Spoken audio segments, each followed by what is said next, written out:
उस रात जंगल वाले रास्ते पर मेरे साथ बड़ी ही खौफनाक घटना घटी। आइए चलिए जानते हैं कि आखिर वो खौफनाक घटना क्या थी। रमेश उस रात अपनी कार से जो था एक हाईवे से गुज़र रहा था। तो तभी जो है अचानक से ही उसने देखा कि जो रास्ता है उस पर काम चल रहा था, इसीलिए वो रास्ता बंद था।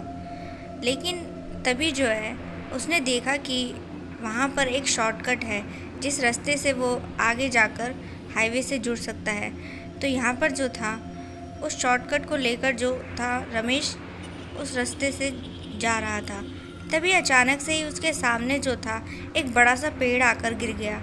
उसे बड़ा ही अजीब लगा क्योंकि ना तूफान था ना कुछ, और ये पेड़ जो है अचानक खुद ब खुद कैसे नीचे आकर गिर गया।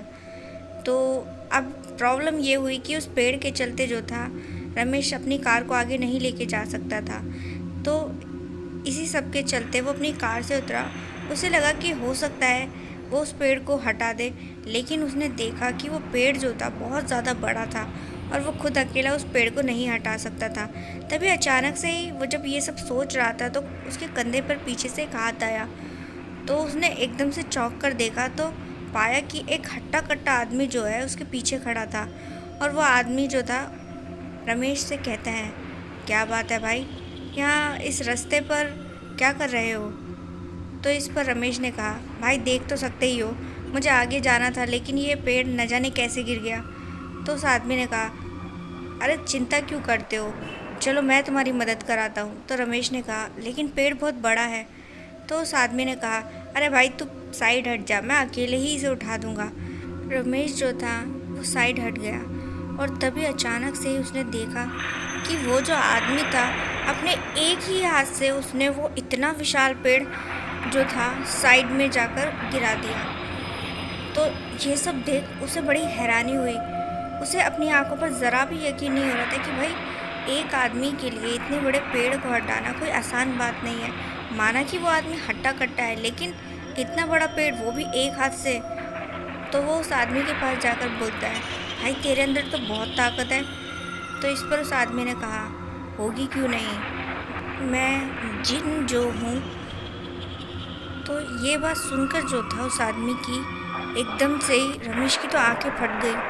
वो हैरानी से उसे देखने लगा और फिर एक पल के लिए उसे ऐसा लगा कि जैसे ये बंदा जो है उसके साथ किसी तरीके का मजाक कर रहा है। तो रमेश ने कहा, अच्छा भाई तुम तो बड़े ही अच्छे मजाक कर लेते हो। तो इस पर उस आदमी ने कहा, मजाक कौन करता है, मैं तो सच कहता हूँ। तो यहाँ पर जो रमेश था वो हैरानी से अभी भी उसको देखे जा रहा था। उसे समझ नहीं आ रहा था ये आदमी किस तरीके का है। फिर इसके बाद जो था रमेश को लगा कि अब उसे वहाँ से निकल जाना चाहिए। तो जैसे ही अपनी कार की ओर बढ़ने लगा तो वो जो आदमी था उसे रोकता है और कहता है, भाई मैंने तेरी मदद की है, अब तू मेरी मदद कर। तो रमेश सोच में पड़ गया कि भाई ये तो अच्छा खासा दिख रहा है, इसे किस बात की मदद है। तो इसके बाद जो था रमेश ने कहा, भाई तुम्हारी मदद से क्या मतलब है। तो इस पर उस आदमी ने कहा, वहाँ मेरी बीवी और बच्चे बहुत परेशानी में हैं, अगर तुम थोड़ी मदद कर दो तो वो उस परेशानी से निकल सकते हैं। तो इस पर जो था रमेश ने कहा, कैसी परेशानी, चलो मैं तुम्हारी मदद कर देता हूँ। तो वो जो आदमी था कुछ ही दूर पर जो था एक घर था। तो उस घर में लेकर जो था रमेश को लेकर पहुंचा। यहाँ पर रमेश जब उस घर में पहुंचा तो उसने देखा कि वो घर एकदम खाली पड़ा था, वहाँ कोई भी नहीं था। तभी जब वो उस बात को सोचते हुए पीछे मुड़ता है तो उसने पाया कि वो जो आदमी है वो भी उसके पीछे नहीं खड़ा था। उसने चारों ओर देखा, आवाज़ भी लगाई, लेकिन उसे वहाँ पर कोई नहीं मिला। और फिर इसके बाद जो था रमेश एकदम से घबरा गया और सोच में पड़ गया, यार ये बंदा अचानक से कहाँ गायब हो गया। अब उसे जब डर लगा तो उसको कुछ समझ नहीं आया। उसने सोचा कि भाई यहाँ से तुरंत ही निकल जाना चाहिए। रमेश जो था अपनी कार में बैठकर वहाँ से निकल गया। अब इस तरीके से जो था कुछ दिनों बाद उसे अजीबोगरीब चीज़ें रमेश के साथ घटने लगी। उसे बुरे बुरे सपने आने लगे, अजीबोगरीब चीज़ें नज़र आती थी। उसके घर में कुछ अजीब सा ही एहसास था जिससे वो डरा डरा रहने लगा। तो इसके बाद जो था उसने ये सारी बातें अपने एक दोस्त से शेयर करी। तो इसके बाद उस दोस्त ने कहा, यार मुझे लगता है तेरे साथ कुछ गड़बड़ है, भूत प्रेत का कोई चक्कर है। इसके बाद रमेश ने अपने दोस्त को हाईवे वाले हादसे के बारे में भी बताया। तब उसने कहा, भाई मुझे क्या लगता है वो जिन तेरे पीछे है और अब वो तेरे को इसी तरीके से परेशान करता रहेगा। तो रमेश घबरा गया। उसके दोस्त ने कहा, यार डरने वाली कोई बात नहीं है, एक है बाबा जो हमारी मदद कर सकते हैं। चल, ऑफिस ख़त्म होने के बाद मैं तुझे वहीं लेकर चलता हूँ।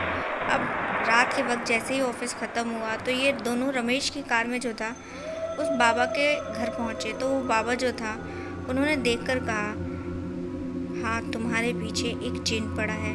उस रात जब तुम उस हाईवे से गुजरे तब से वो तुम्हारे पीछे पड़ चुका है। लेकिन तुम घबराना नहीं, क्योंकि अगर तुम घबराओगे तो वो और ज़्यादा शक्तिशाली होता चला जाएगा। रमेश ने बाबा से हाथ जोड़कर कहा, बाबा किसी भी तरीके से मुझे उस जिन से छुटकारा दिला दीजिए, मेरे दिन रात का चैन हराम हो चुका है। बाबा ने कहा, बेटा तू चिंता मत कर, वो कितना भी बड़ा जिन क्यों ना हो, लेकिन आज मेरी इस बोतल में वो ज़रूर आएगा। तो इसके बाद जो था बाबा ने उन दोनों को वहाँ पर बैठा दिया और कुछ हवन वगैरह करने शुरू करे। इसी के साथ बाबा ने कहा, तुम दोनों में से कोई भी घबराएगा नहीं तो वो फिर हम लोगों को मार भी सकता है। इसके बाद बाबा ने अपनी क्रिया साधना शुरू करी और देखते ही देखते उस कमरे में एक अजीब सा सन्नाटा आ गया और तभी जो है वो जिन वहाँ पर आ गया। उस जिन को देखकर जो था वो दोनों दोस्त बड़े ही घबरा गए। बाबा ने कहा, डरो नहीं, ये हम में से किसी का कुछ नहीं बिगाड़ सकता जब तक कि हम एक गलती ना कर दें, और वो ये है कि हम में से कोई भी यहाँ से उठकर नहीं जाएगा जब तक कि ये काम ख़त्म नहीं हो जाता। तो यहाँ पर दोनों दोस्त बड़े ही घबराए हुए थे। बाबा जो थे लगे हुए थे अपनी क्रिया साधना में। वो जिन उन्हें बड़ा परेशान करता है, लेकिन बाबा भी बाबा थे, उन्होंने ज़रा भी खौफ नहीं खाया और अपनी जो साधना थी उसे करते रहे। जिन इन दोनों दोस्तों को भी काफ़ी डराता रहा, लेकिन ये भी डरते डरते जो था बाबा की बात मानकर वहाँ से टस से मस नहीं हुए। तभी अचानक से एक विस्फोट हुआ। तो थोड़ी ही देर बाद जब देखा कि बाबा के बाजू में जो बोतल रखी थी उसमें कुछ काला काला धुआं नज़र आ रहा था, और जब दोनों दोस्तों ने ध्यान से देखा तो देखा कि वो जो जिन है एकदम छोटा होकर उस बोतल के अंदर दिखाई दे रहा था। तभी तुरंत ही बाबा ने उस बोतल को ऊपर से बंद कर दिया और फिर बाबा ने कहा, अब ये जिन हमेशा के लिए इसी बोतल में कैद रहेगा और किसी इंसान को परेशान नहीं करेगा। रमेश और उसका दोस्त इस वक्त बहुत ज़्यादा खुश थे और उन्होंने जो था बाबा को धन्यवाद किया और कहा, रमेश बाबा आप अब जो कुछ मांगना चाहते हैं मांग सकते हैं। तो बाबा ने कहा, ये तो मेरा काम है, अब तुम यहाँ से जाओ। और इस तरह सब खत्म हो।